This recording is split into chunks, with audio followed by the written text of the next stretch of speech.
tebarkan kebaikan, membantu yang membutuhkan,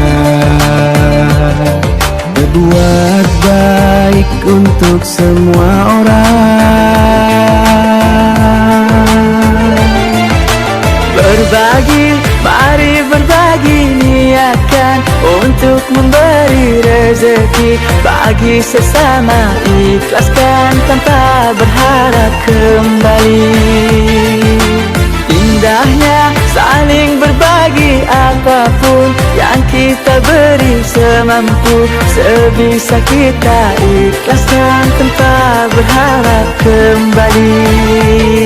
Rezeki yang dititipkan untuk kita, sebagiannya itu milik orang lain. Berbagi rezeki, indahnya bila saling berbagi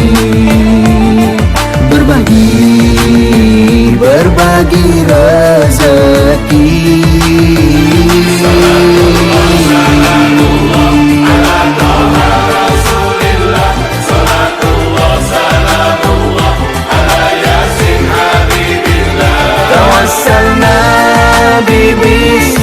Bismillah wa bil hadi Rasulillah.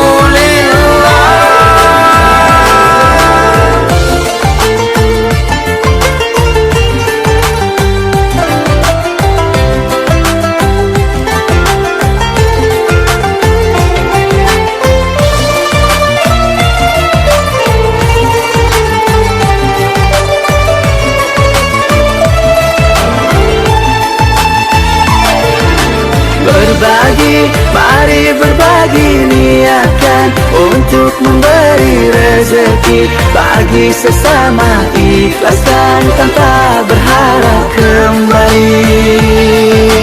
Indahnya saling berbagi, apapun yang kita beri semampu, sebisa kita ikhlaskan tanpa berharap kembali.